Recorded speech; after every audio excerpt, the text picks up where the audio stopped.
the most important thing you can do is focus on what you control, which is your connection with your customer. No matter how unpredictable external factors are, you can stay really resilient based off of like how well you understand and communicate and serve your customers. Customers that are really loyal to you, they're going to stick through the hard times with you, and because they feel seen and valued and heard. Welcome to another episode of the Ecommerce Toolbox Experts Perspective. Joining us today, we have Anna Westerholm, all the way over from the West Coast. So really excited to have you on. Welcome, Anna. Thank you. I appreciate it. I'm excited to be here. So Anna, you're the Chief Experience Officer at Artifact Uprising. You're a very early employee. Maybe talk us through your career journey, and then talk us through the journey of Artifact Uprising a little bit and kind of where you guys started to where you guys are today. I got my career started in printing, actually. I joined a commercial printing facility. They had 72 locations nationwide, and I was in what was called like a leadership development program. And you had kind of two career tracks. You were either on track to go into sales, and kind of at the time there was this idea that printing was this dying industry, and so they were really motivated to get young people in. And then the second career track was like management, and they would essentially train you to become a president of one of their companies. And so in my journey, I met the founders of Artifact Uprising. They had this cool idea for a photo goods company. At the time, you were kind of in between what you could get on like a Shutterfly versus like what you could buy at a pro lab, which cost thousands of dollars. And they just felt like there was this gap in the market for a really beautiful, timeless photo book that was high quality, made of sustainable materials, and at a price point that was reasonable and something that customers could access more broadly. And so voila, Artifact Uprising was created. Our name kind of stands for this idea that most of our photos nowadays live on our digital devices. And there's something really special about printing those and making something tangible out of it. And so it's the idea of like an artifact uprising, right? Bringing back those like tangible pieces of photo goods. And then the story of Artifact. So we were founded in 2012 by three founders in the Denver, Colorado area. They were photographers. And they just had this idea for a beautiful product. They started making books out of their basement. And as they were getting traction, they brought people on. I met them when I was at the printing company. And about a year and a half into our relationship, they said, hey, why don't you come join our team full time? And so I was probably around, like not counting the founders, employee number 5. And since then, we've grown. Today we're about 55 employees. We've been through 3 transactions since that point in time, just continuing. It was very bootstrapped early on. But since then, we were owned by a Silicon Valley company who was venture backed for a couple years. And then we did a management buyout and brought the business back to Denver. And did that for a couple years. And then in 2022, had another successful transaction with, now we're owned by private equity. Cool. What a journey. And you've been there for the whole decade. And you're the Chief Experience Officer. Do you maybe want to talk to us a bit about what your purview, like what's the scope of work that you cover on the kind of day-to-day, like what are the areas of the business that you own? Yeah. So experience officer, it's very broad, right? And it can mean a lot of things. And I think most traditionally it means UX or the on-site experience. But for us at Artifact, it's really about the physical product experience. So I work with the team to develop all of our physical product. I lead the supply chain and logistics team. I lead the merchandising team. And then also lead the B2B and design services teams, where we work with businesses or customers who need help kind of like designing the products for them. And so it's a broad team. I would say in being part of a company for 10 years, I've had roles in almost every single department. I led product and engineering for a little while. I think the only team in the organization I haven't intimately been responsible for or with is the marketing team. But outside of that, it's kind of small companies, you wear a lot of hats. So that's been me. Oh, Um, as we know, you're speaking at the upcoming ETL Palm Spring event. Maybe talk to us a bit about what's the topic you're going through, and don't give away too much, but if you can give us a bit of a teaser on exactly what you want to cover there, I think that'd be great.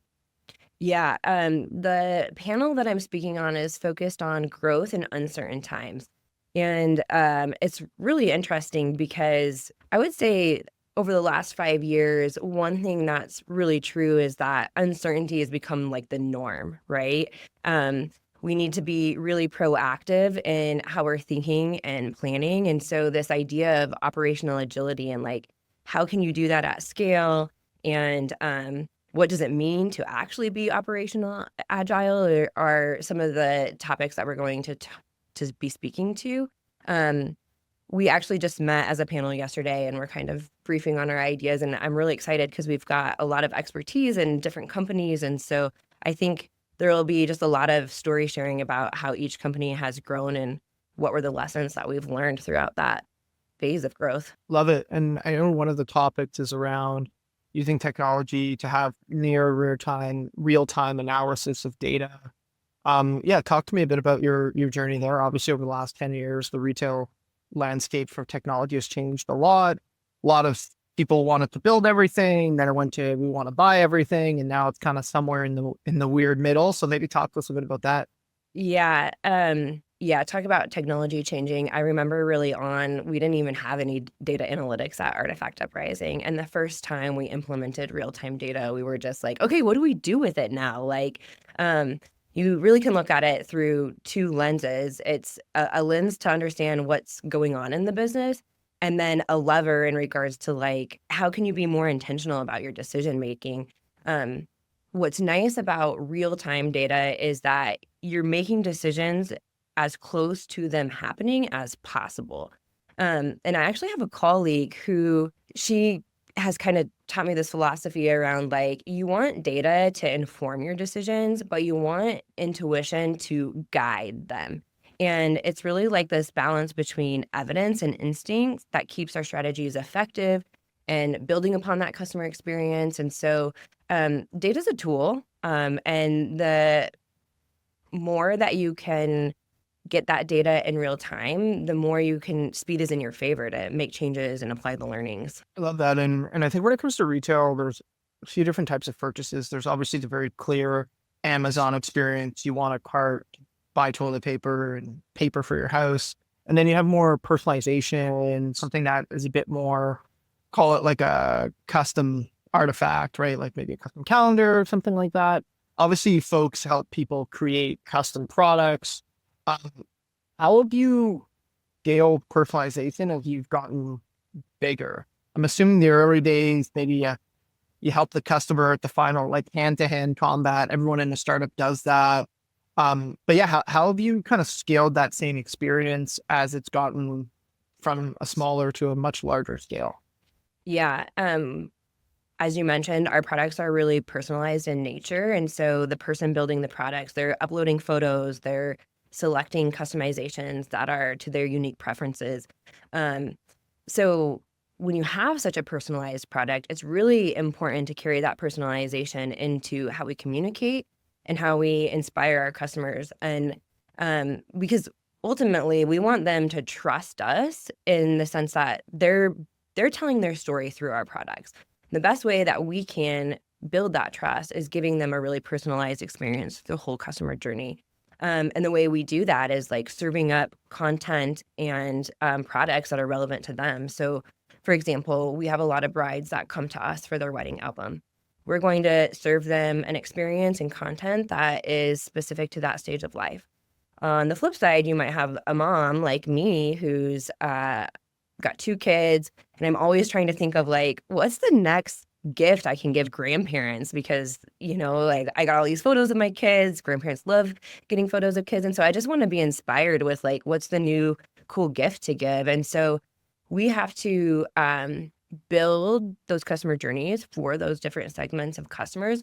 And we're able to do that at scale because we dig into like, who are our customers? Where are they finding us? How are they shopping on site? And then making sure we have enough customers in each segment to kind of like fill each journey. So we're not going too niche and we're not going too broad. And then luckily for us at Artifact Uprising, we've been really intentional about investing in personalization, likely because that's what our product is.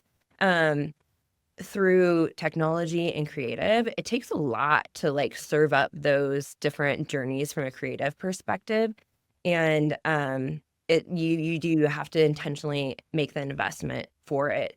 And I'd say like it just pays off in the long run. Personalization is so impactful. And for us in particular, it's driving an emotional connection. And that's the heart of our brand. And talk to us a bit about going global from a sales standpoint. Is most of your sales coming out of the US?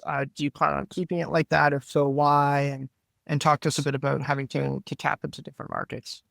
Yeah, right now we really are focused on the US market. It's really hard to build a supply chain with such customizable product. And so doing that in Canada or in Australia, which are two markets that like if you don't live in the States, you can come to our website and you can buy our products. Absolutely. I would say we have a very small customer segmentation in those areas, but it's not going to be the best experience, right? Like the shipping costs are high. Our products are all specialty made.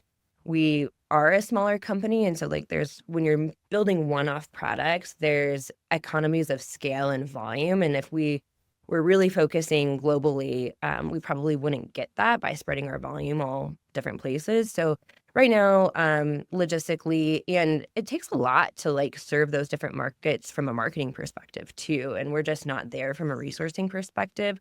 Will it change in the future? I think there's a huge opportunity for global sales, but Artifact Uprising, we're just not there yet.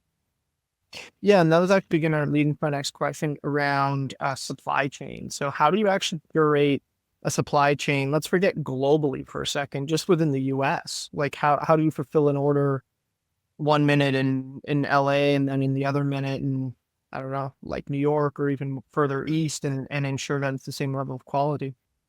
Yeah, we have a couple partners that we work with throughout the United States, and they're all kind of strategically located in different areas of the country to kind of serve more of those local areas. And then they're all specialized in their individual products that they build.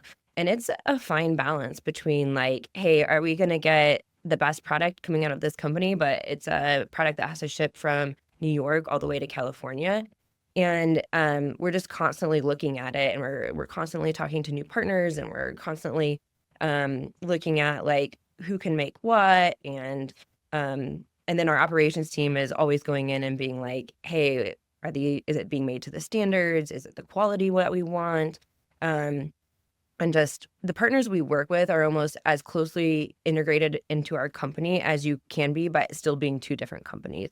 And so it's just a lot of back and forth of like what's possible, how our shipping carrier is performing, do we need to route something to a different facility, and just keeping your keeping your eyes on it on a daily basis. Do you have any examples that come to mind? Obviously, you don't have to go into specific names or categories where maybe as you hopes were scaling and growing quickly, especially maybe in the 2020, 2021 era, where quality did suffer temporarily and you had to kind of pull a few things back and fix them, or do you feel like you always got ahead of it? Yeah. So what's cool about us is we've always prioritized really premium materials because we want our products to last, and the longevity of our products is really important.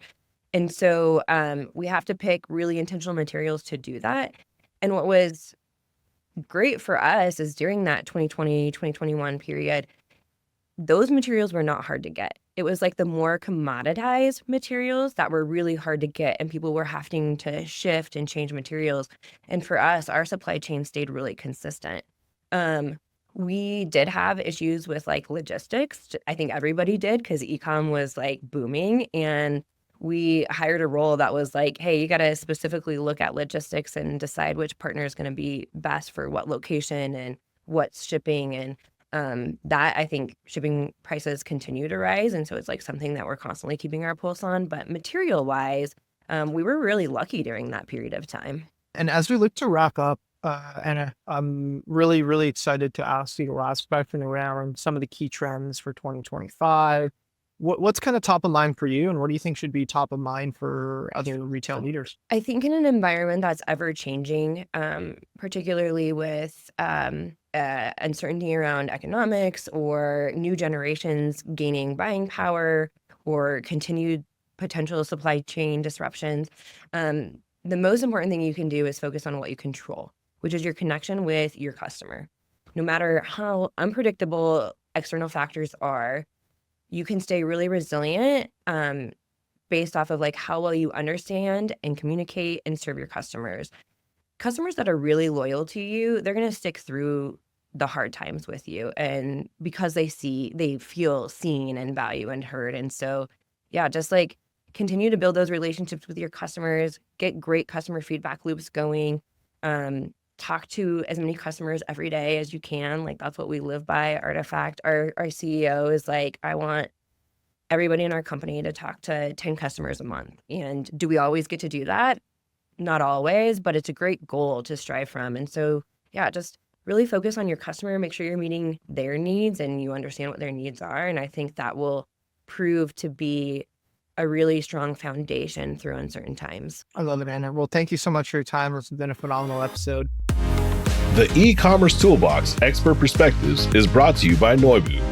To find out more about Noibu and how we can help you debug your e-commerce site and rocket your revenue, visit www.noibu.com. That's Noibu.com. And then make sure to search for the Ecommerce Toolbox Expert Perspectives on Apple Podcasts, Spotify, Google Podcasts, or anywhere else podcasts are found, and click subscribe so you don't miss out on any future episodes. On behalf of the team here at Noibu, thanks for listening.